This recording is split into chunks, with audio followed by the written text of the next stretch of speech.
Le petit matin à la ferme se révéla frais et brumeux, empreint d'une atmosphère automnale.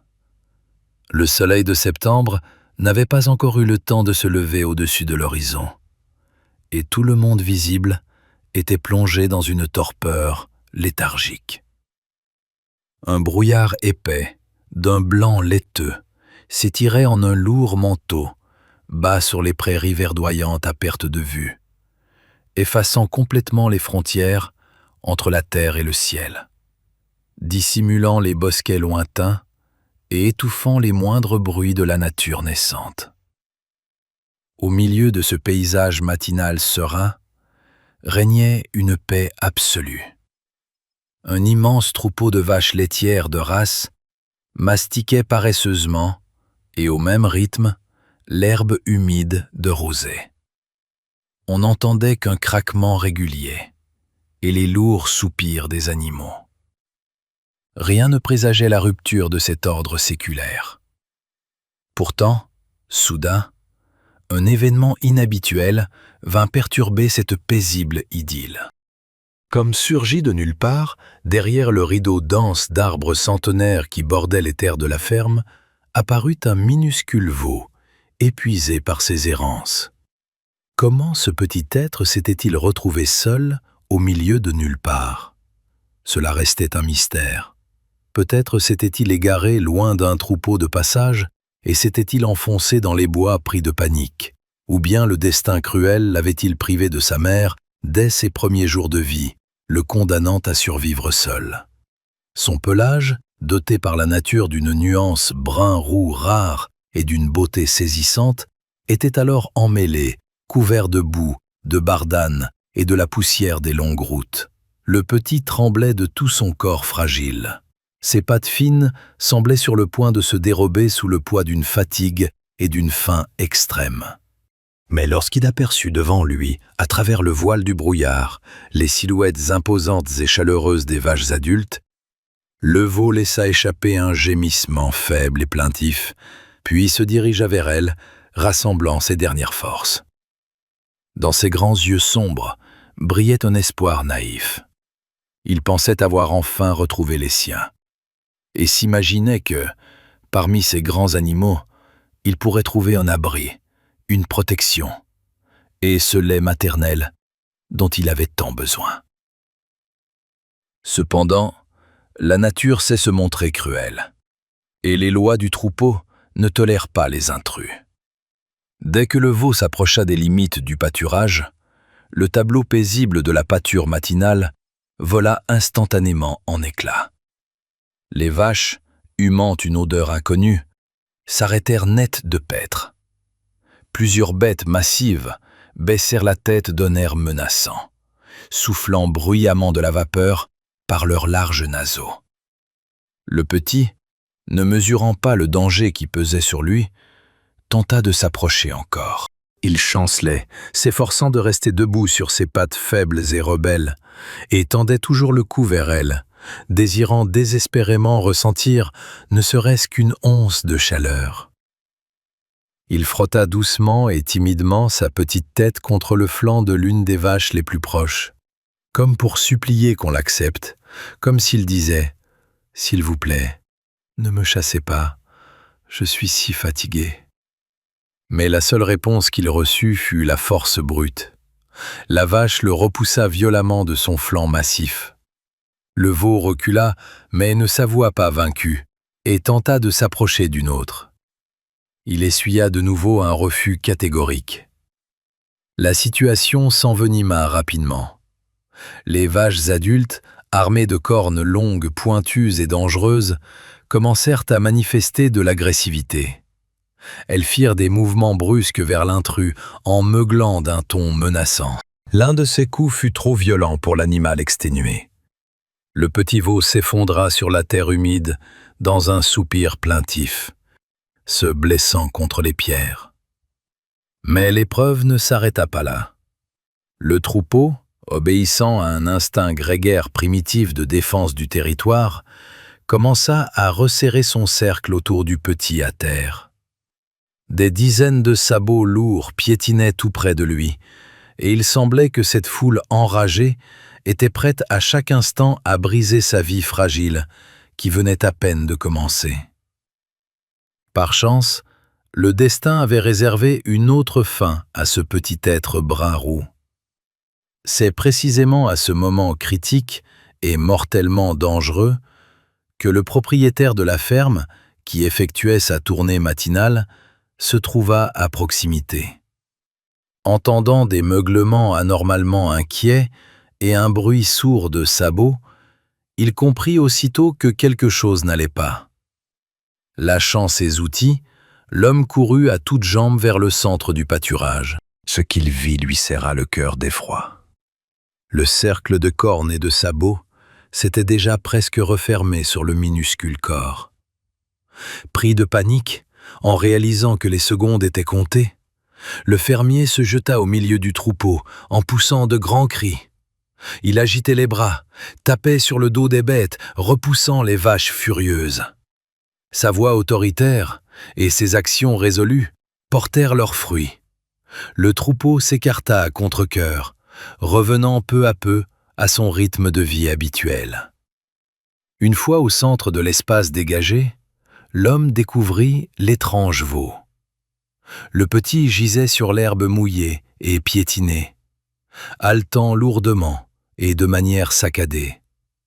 Ses flancs battaient la mesure, et ses yeux étaient à demi clos par la douleur et la terreur vécue. Le fermier, conscient qu'il ne pouvait pas le laisser là, souleva délicatement l'animal tremblant dans ses bras. Il l'emporta au-delà de la clôture, sur une parcelle de terrain sûr, située derrière les bâtiments de la ferme. Après avoir déposé le veau sur l'herbe tendre, l'homme s'apprêtait à s'éloigner, pensant que, désormais libre et hors de danger, l'animal sauvage reprendrait ses esprits et s'enfuirait vers la forêt. Mais il se produisit quelque chose de tout à fait incroyable. Au lieu de se lever d'un bond et de détaler pour fuir l'homme par instinct, le veau resta sur place. Il se dressa lentement sur ses pattes, respirant bruyamment, et s'immobilisa. Ses grands yeux sombres et humides, ourlés de longs cils, fixaient intensément le fermier. Il n'y avait ni peur, ni agressivité dans ce regard. On y lisait une lassitude profonde, presque humaine. Puis, comme obéissant à une impulsion intérieure, le veau se laissa soudain glisser au sol. Ses pattes avant se plièrent et sa tête s'inclina bien bas vers l'herbe, s'arrêtant dans une posture qui rappelait cruellement une humble prière. Ce geste était si poignant, si empreint de vulnérabilité et de confiance, qu'il serra douloureusement le cœur endurci de l'homme. Le fermier, qui en avait pourtant vu d'autres au cours de ses années de travail avec les animaux, n'en croyait pas ses yeux. Il n'aurait jamais imaginé qu'une créature aussi petite et muette soit capable d'exprimer ses émotions avec tant de clarté, de force et de profondeur. Les yeux du veau, levés vers lui, étaient emplis de détresse et, en même temps, d'une muette et ardente supplique. C'était le regard d'un être qui venait de comprendre que cet homme était son unique et dernier espoir dans ce monde vaste et cruel. L'homme s'agenouilla lentement à même l'herbe trempée. Il avança sa grande main calleuse et, avec une infinie délicatesse, presque sans peser, caressa le front boueux et emmêlé du veau. « Doucement, mon petit, doucement », chuchota-t-il d'une voix apaisante, sentant le petit corps frémir sous ses doigts. « Plus personne ne te fera de mal maintenant. Je suis là. » À l'instant même, sa décision fut prise. Il n'était plus question d'un quelconque retour à la vie sauvage. Le fermier décida de ramener ce pauvre petit être éprouvé chez lui, de l'adopter et de lui offrir les soins dont il avait été si cruellement privé. Le trajet jusqu'à la maison chaleureuse de la ferme ne prit que quelques minutes. L'homme portait le veau dans ses bras, sentant les battements de son petit cœur. Il fallait avant tout lui rendre un sentiment de confort et effacer les lourdes traces de ses errances.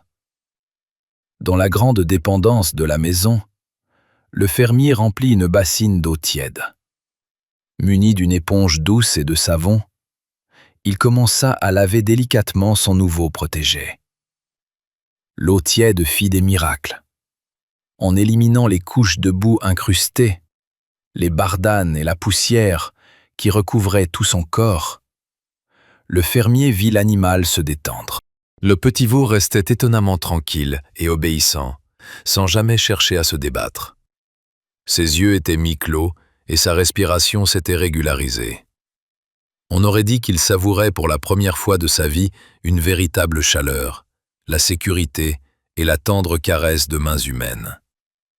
Après ce bain, son pelage brun-roux se mit à briller, se révélant incroyablement doux et duveteux. Pendant ce temps, le fermier lui prépara un coin douillet à l'intérieur même de la maison, juste à côté du poêle. Il étala une épaisse couche de foin sec et odorant, puis disposa par-dessus de vieilles couvertures moelleuses et des matelas, afin que le petit puisse dormir dans le plus grand confort et bien au chaud. Mais le repos n'était qu'une partie du problème. Le veau était affamé.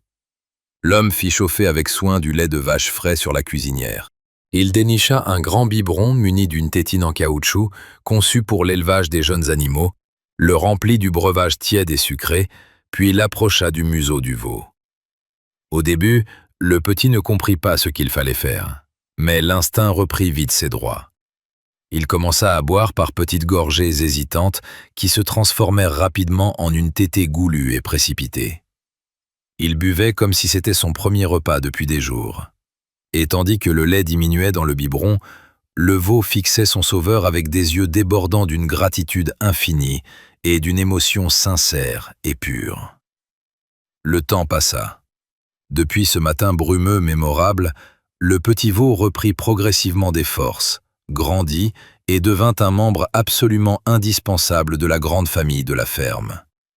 De la créature terrorisée et maltraitée par le troupeau, il se métamorphosa en un animal joyeux, plein d'énergie et incroyablement affectueux. Chaque jour, il gambadait de manière amusante dans le jardin autour de la maison, jetant haut ses pattes vigoureuses. Il adorait jouer avec les enfants du fermier. Il pouvait passer des heures à faire la course sur la pelouse verdoyante, remplissant les environs de rires éclatants et de meuglements joyeux. Le veau connaissait son nom et accourait instantanément à l'appel de n'importe quel membre de la famille, remuant joyeusement la queue à la manière d'un chiot. Absolument tout le monde dans cette maison s'attacha à cette merveilleuse créature brun-roux. On ne le considérait plus du tout comme un simple animal de la ferme. Il était devenu un membre à part entière de leur petit clan. Même lorsque la famille partait se promener au-delà des limites de la propriété ou se rendait à la rivière, elle emmenait souvent le veau qui avait bien grandi. Il trottinait à leur côté, tel le plus dévoué et le plus fidèle des amis, sans jamais s'éloigner d'un pas. Chacun de ses mouvements rayonnait désormais d'un bonheur absolu, de sérénité et de confiance en l'avenir. En le voyant blottir sa grande tête chaude contre l'épaule du fermier, il ne fait aucun doute que ce veau comprend parfaitement ce que cet homme a fait pour lui, et qu'il mesure pleinement la profondeur des sentiments de ses nouveaux maîtres. Dans ses yeux sombres et profonds brille toujours la flamme d'une gratitude sincère et véritable pour cette vie qui lui a été offerte. Cette incroyable histoire de sauvetage est la preuve vivante et magnifique que chaque vie, aussi minuscule puisse-t-elle paraître, possède une âme. Les animaux sont capables de ressentir la douleur, la peur, le désespoir, mais ils sont tout aussi capables d'un amour profond, de fidélité et de reconnaissance. Il nous suffit parfois de savoir nous arrêter dans le tourbillon de nos journées et d'ouvrir nos cœurs pour le ressentir, afin de tendre la main à ceux qui en ont besoin. Chers amis, je vous remercie chaleureusement d'avoir pris le temps de lire et de vivre cette histoire avec nous. J'espère qu'elle a touché vos cœurs et vous a apporté un peu de lumière. Si ce récit vous a semblé intéressant et inspirant, n'oubliez pas de laisser un j'aime et de vous abonner à notre chaîne pour ne pas manquer les prochains épisodes. tout aussi touchant et surprenant, de la vie de nos amis les bêtes.